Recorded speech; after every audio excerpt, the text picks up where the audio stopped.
Hey folks, welcome back to the channel. If you're new, then welcome aboard the 2018 Road Glide Ultra. Still campaign signs in people's yards after all this time. Some people just never want to take them down.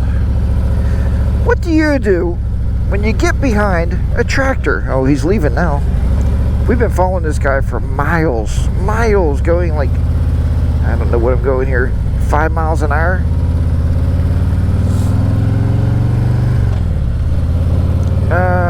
Unbelievable. So yeah, you just get going on the motorcycle, you're cruising down your famous American back road, you know, the American back road rider, aka HDR. And you're cruising along, you know, you're enjoying your beautiful ride here, you know, beautiful cold ride, but beautiful ride nonetheless. And you come upon a farm tractor, or you come upon a tractor trailer truck, or a gas well truck, or a water truck. Next thing you know, you're riding at 5 miles an hour and you're coasting down the back roads of America.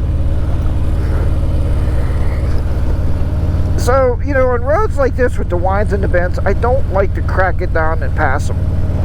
A lot of you folks know that I'm a grandpa now, right? I got to be safe for the grandkids. They, you know, one is 4 years old. I told you one is now 7 months old. And they both have told me, they both have said, Grandpa, one day we want to ride on that Harley-Davidson motorcycle with you. And I said, oh, grandsons, you make Grandpa proud. You make me proud to be a grandpap, I tell them. And that's wonderful. Because I can't wait to take them for a ride on the motorcycle. Now my son, he's never ridden with me, obviously. He's just, well, I have never ridden my son because by the time I got back into motorcycling, he was too old, right, to ride. I'd love to ride together with him. If he'd get a bike, we'll go on some nice rides together. Now my daughter, I've had her on the bike you've seen quite a few times, and she's all ready. She's like, Dad, as soon as he's like 6 years old, he can take a ride with you on the motorcycle. Well, at least she has a time frame, which is nice. It's nice to have a time frame. About the most worthless thing I've ever seen in my life. The guy must have got that for Christmas, that leaf blower on his back. Blowing the leaves off the lawn. I don't know. I know, I'm gonna get a nasty comment. But HDR, why is that stupid? Here's why it's stupid. Myself and my dad, for years, were in a landscaping company. Now, what you should do with those leaves, take your mowers out, go over them and mulch them. All right, mulch the leaves up, because you know what? Leaves make wonderful fertilizer for your grass.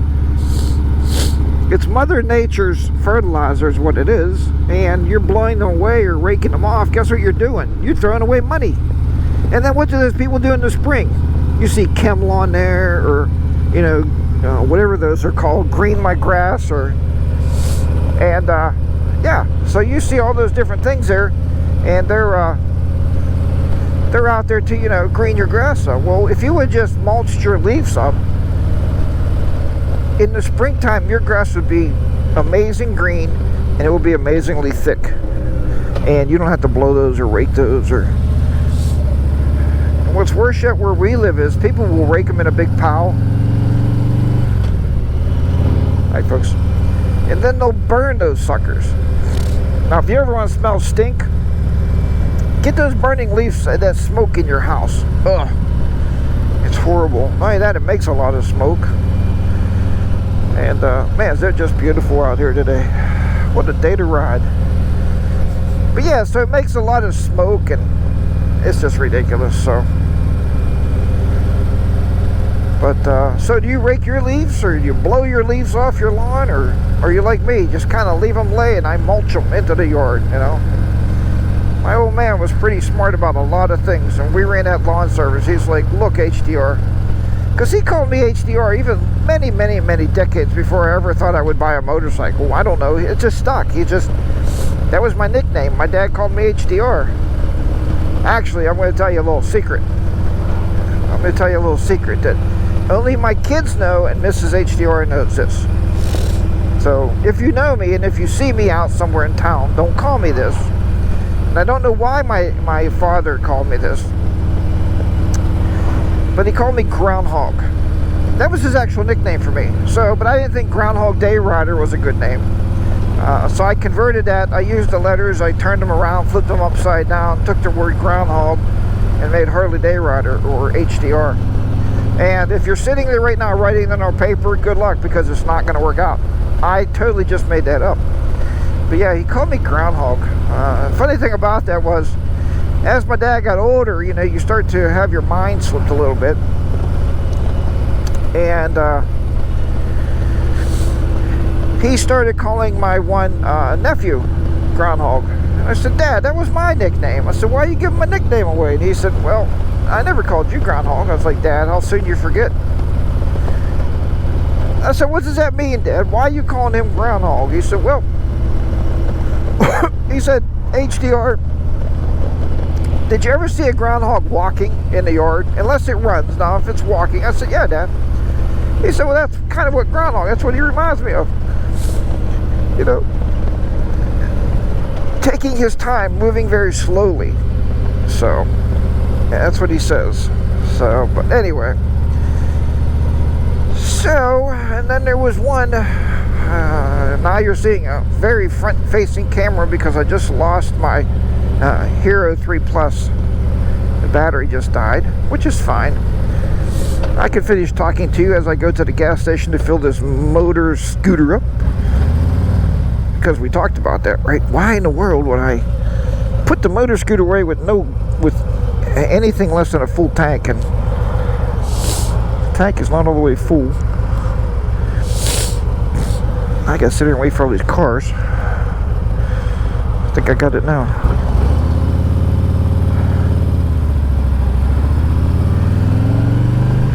So I'm gonna beat feet down the gas station here. So anyway, that's why the old man called me Groundhog, because I guess when I was younger I was very slow and I kind of moped around, but then I grew up and he told me HDR. Because I told him, I said, Dad, my motorcycle YouTube channel is HarleyDayRider. And he goes, huh, that's really long. He said, why don't you take the first 3 letters, son, and shorten it down to HDR? So I thought, wow, my dad's pretty smart. I told you he was. Yeah, he said never ever rake your leaves off a lawn. We used to have people argue with us all the time about that, about raking their leaves and cleaning their yards up and having a lawn sweeper. And my old man said, you don't want to do that. He said, we'll do it, because in the springtime we'd go back and then we'd fertilize their lawns, charge them even more money. So I mean, we were a business, that's what we wanted to do, but my old man tried to be fair with everybody. So let me know what you guys do out there. I'd love to hear from you. I'd love to hear what you do with your lawns. And also let me know what you do when you're on curvy roads and you got like a tractor trailer in front of you, or a tractor, or any Amish got your horse and buggy. Do you throttle down and pass her? Yeah, I'm really leery on curvy roads doing that. I don't know what's coming around the next bend, and my grandkids want to take rides with me on the bike, so. And you know what? Also throw in the comments if you have leaves or if you have a yard. I know some places they don't really have yards like we have here in Pennsylvania. You have like dirt around your house or whatever. You got a lot of that. You see a lot of that in Vegas. A lot of like brown dirt around their house. Yeah, let me know in the comments below. Do you blow your leaves off, rake them off? Do you or do you do what HDR is suggesting, what he does? Just mulch them. People just cannot get over these campaign signs. They love their elections, and they just leave the signs out until spring, and they come around and start cleaning them all up. There should be a law against, I think there is a law against that actually, but time will tell. We'll see if we keep seeing them here through the rest of you know, January, February, and March, April. So we'll see how long they are sitting in those yards. Uh-oh, must be a fire going off somewhere. Gotta start watching for blue lights coming down the road, or volunteer firefighters. They drive extremely fast, which is important because you have, you know, a very that you have an emergency. I understand that, but they gotta be very cautious also. Alright, I'm gonna go get some gas in the bike, so I will talk to everybody next time. Thanks for riding along with me today. I do appreciate you as always. And remember, ride your ride, be safe out there. HarleyDayRider will be down and out in the beautiful southwestern Pennsylvania today, getting another nice little bit of a winter ride in. I'll talk to you next time. Bye bye for now.